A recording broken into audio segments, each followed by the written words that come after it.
I could easily just say this movie sucked, give myself an out, and just not explain to you guys why I didn't like the movie, why this movie is not as good as some of these people that are being paid. I'm here to tell you guys, I'm here to be honest with you guys, because they won't.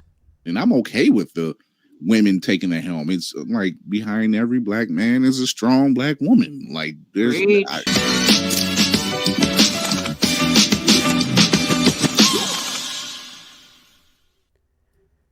Chadwick Boseman, rest in peace. Yes, we've said it a million times. I feel like I shouldn't have to say that anymore. So let me go ahead and get that out of the way. Rest in peace, Chadwick Boseman. I do respect the fact that they dedicated this movie, or at least I respect the fact that they wanted to dedicate this movie to Chadwick Boseman. With that being said, I don't think they should have done this. Here's why. Now hear me out on this.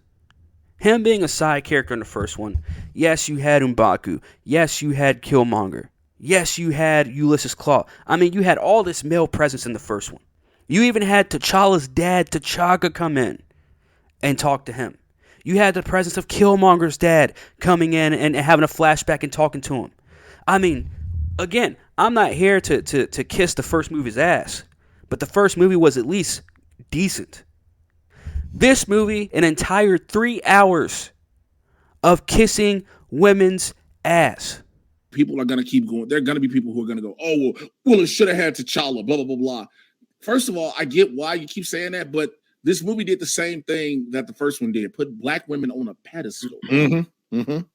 The first one did it, and this one continued it. But I thought Riri Okoye and Shuri in that scene, I thought that was a black girl magic moment at the college. I love that. Agreed. I thought that was one of my favorite scenes. I was like, play this on a loop. Let me see it again. I thought that was fantastic. Like, let me just go ahead and get the biggest problem that I had with this movie out of the way. Shuri did not earn the Black Panther suit. She didn't earn it. I don't care what any of y'all say. She did not earn it. Oh, she went through grief. Oh, she went through this and that. Yeah, but again, how did she earn the Black Panther suit? Wakanda forever. Paid for by Kamala Harris. Look at the first movie. What did T'Challa have to go through? Even though he had access to the suit, even though he had used the suit before, we saw what happened in Civil War, which, by the way, one of the best ways to introduce a character into a movie that is not their own. So I felt like whatever the Russo brothers did, or whoever wrote that movie, whoever's idea was it to introduce Black Panther the way they did in Civil War, do him the way they did in Infinity War, Endgame, the first movie. Hats off. There was only so much you could do with that first Black Panther movie anyways, because we know what kind of world we live in. We know what kind of things we have to pander to in Hollywood. I'm not gonna lie to y'all. I was eating my food. You know, I like to just bring my little meal in, like to get seated and eating when it starts. I was boohoo crying over my chicken wrap, y'all. Like, I paid a lot of money for that chicken wrap to be crying all over it. Not only is it Black Panther who is absent, not only is it T'Challa the character absent, which shouldn't have been, by the way, but not only was he absent, M'Baku. Yeah, the guy who I said was a complete joke in this movie, yeah, he was pretty much absent in this movie. But to have him go up against Namor and get completely punked by Namor the way he did. No, I'm not saying M'Baku should have beaten down Namor or anything like that. I'm not even saying M'Baku's stronger than Namor. I'm not that silly. I know who Namor is in the comics, and I know how powerful he is. But the one time you have male versus male, and you do this... Take me to Judge Judy, puto! The only two males in the entire movie other than Ross. What are we doing? And speaking of Ross, they should have cut out all the Martin Freeman stuff. All of it. You had him and Val, the head of the CIA, the mastermind behind Thunderbolts, and then we find out that Val is the ex-wife of Everett Ross. Like, fam, what is this?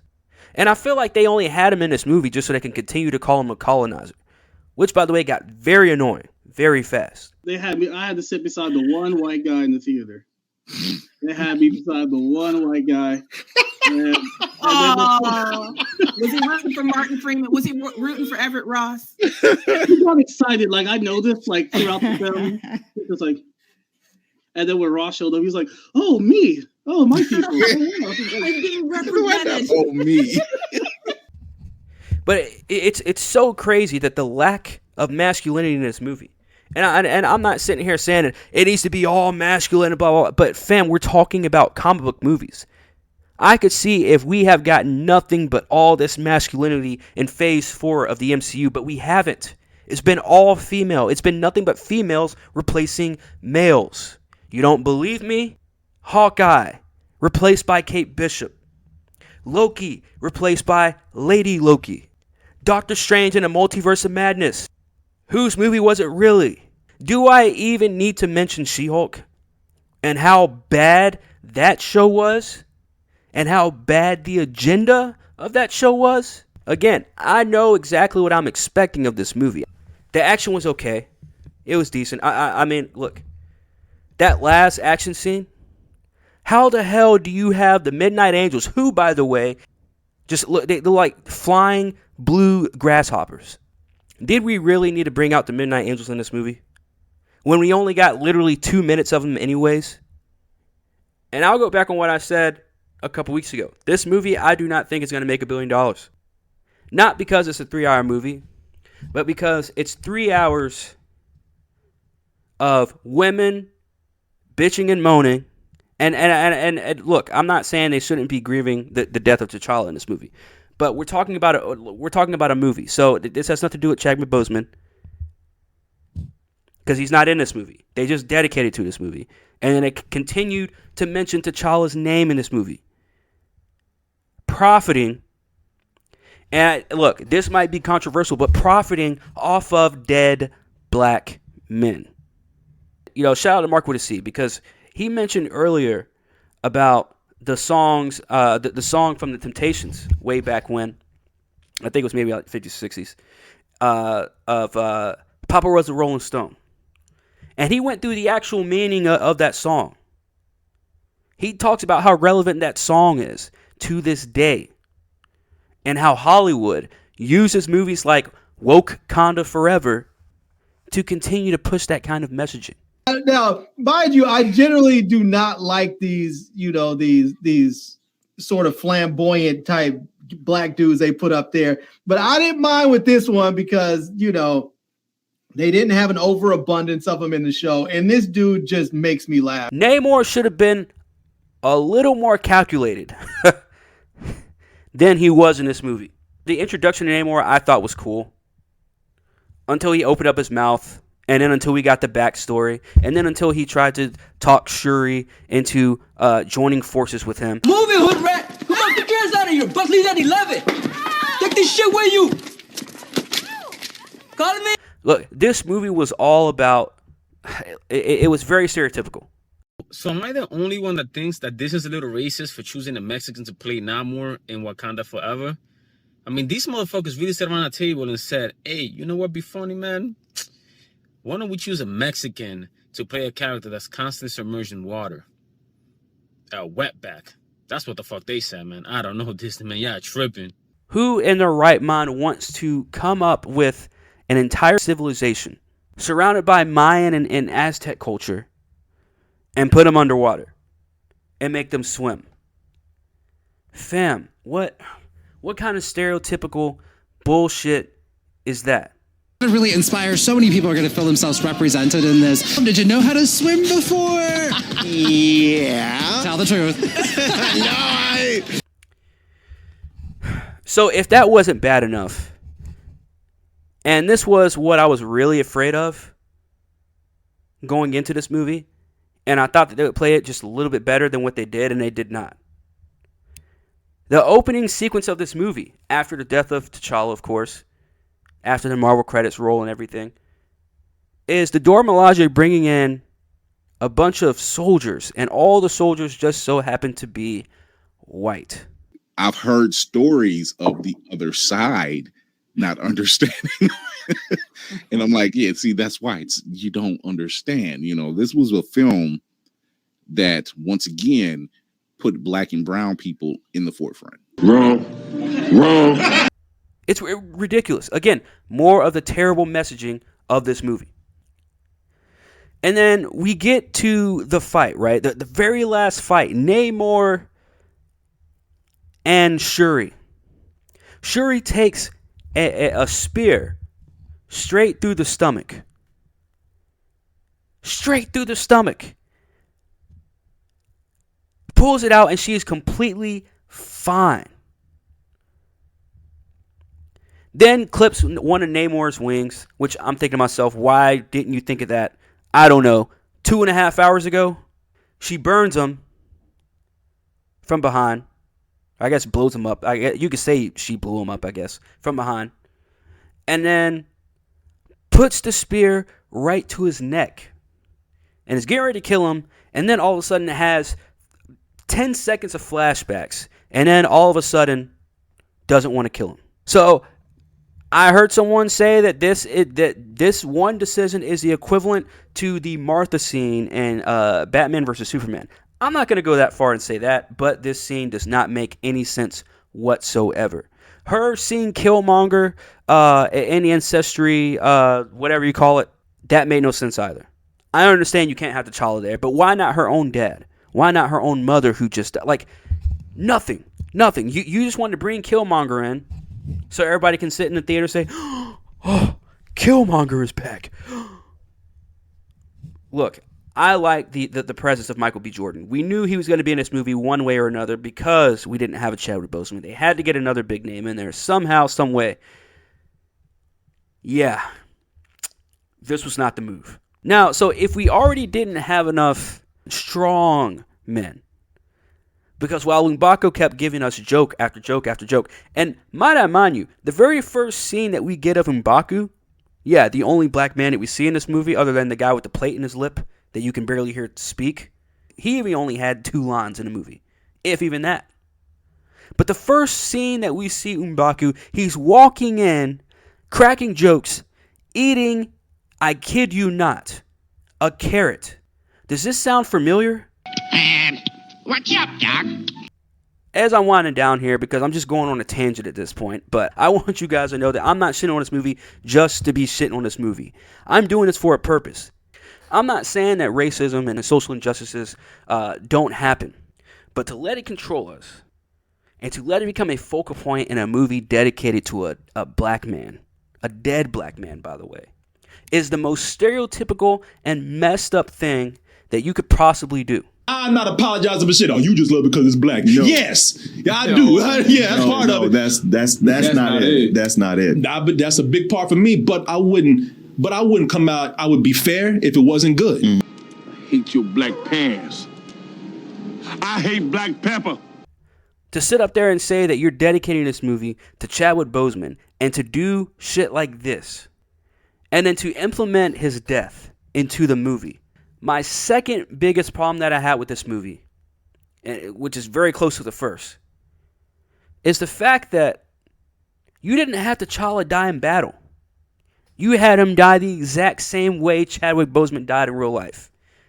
What are we talking about? So not only did we have a movie where you're pretty much doing, you're pretty much putting Hispanics versus blacks, and then putting white people in the middle, and then making them the villain. Oh shit, here we go! It's on! Race war! Race war! Race war! Yeah, come on, here we go. And then Hispanics and blacks was team up and defeat the whites. And it's like, what am I watching at this point? Like, there was a point in the movie where I was like, there's no freaking way this is a Marvel movie. But you had T'Challa die from an illness. And then not only that, he kept the secret. Yeah, just like Cincinnati. What? You gonna bring that up? Is this why you have that shoebox in your closet that says Cincinnati? Yeah. Is it a fetus? My friends are ridiculous. He knew he was dying, kept, like, the same thing Chadwick Boseman did in real life, where he didn't tell anybody that he was sick, except for the people close to him. And in this movie, they made the same thing happen to T'Challa, except the only person he didn't tell was his own damn sister. His mom knew. Nakia's fine ass knew. He has a son nobody freaking knew about. His son knew. It's ridiculous. It's a very ridiculous storyline. Very ridiculous messaging. I want to say this is the worst Marvel movie I have seen in theaters since Captain Marvel. These two civilizations were competing the entire movie for all 3 hours of who was the ultimate victim. That's what that was. Came to borrow some sugar. Does it look like a fucking 7-Eleven to you, Holmes? I am completely fine when people say, oh, you know, black women should get this. Yeah, completely fine with that. I don't mind having a black woman lead, a black female lead. I seen what they did with Woman King. I watched Woman King and loved it, you know, and to see the prominence of black women in these roles, I want to see more of. We've seen it in Rings of Power. We've seen it in Woman King. We've seen it on House of Dragon. We're seeing that happen now, and it's like, okay, why are you so bothered by it? What is you're threatened by it? There's no agenda. Yeah, like, exactly. There's no agenda. It's like there's this. You want that. You want that. You want to be in that action film where the male hero is kicking butt all throughout the film. He takes a mortal wound, may not be dead, takes a mortal wound, but the wife is the one that backs him up. Yeah. When the first movie, we saw that black male presence, and we saw the feedback, the positive feedback that came from that movie, especially when it came from black males. They saw that. Marvel saw that, and they said, no. We're going to continue to give everything that we've given in Phase 4 to women. We're going to continue that. What's amazing to me about this film is it's about I hate to say this for my fans out there or fans of superhero movies, but this movie is about the power of the feminine. It's about the power of mothers and daughters and how they can bond through things like grief. I recognize my mother and grandmother in this movie. You know, I said that there was like 10 black women sitting behind me, and their emotional response was extreme. I mean, they were crying. So all the stuff that we gave to all the females in Phase 4, replacing the men, yeah, we're going to do that in Black Panther, Wakanda Forever. So that's exactly what they did. That's exactly what they did with this movie. And so if you're going to ask me how I feel about this movie, I'm going to say it's an embarrassment. It's a disgrace. While they dedicated it to Chadwick Boseman, again, I respect them doing that, obviously. He didn't do anything wrong. But we knew from the very first Black Panther movie that they were going to lead to this. So whether, and don't come after me for saying this, and I'm not meaning this in any kind of malicious way, but whether Chadwick Boseman was alive or dead, they were going to do this. Yeah, I think I get it. I mean, I get it. Like I certainly wasn't like, that's crazy. I was like, oh, that's, yeah, I get that point of view. And I understand why people were so inspired by the man and the character. And it's a loss. I mean, it's a loss. There's no way to say it. I think that doesn't mean that people can't be inspired by the new Black Panther.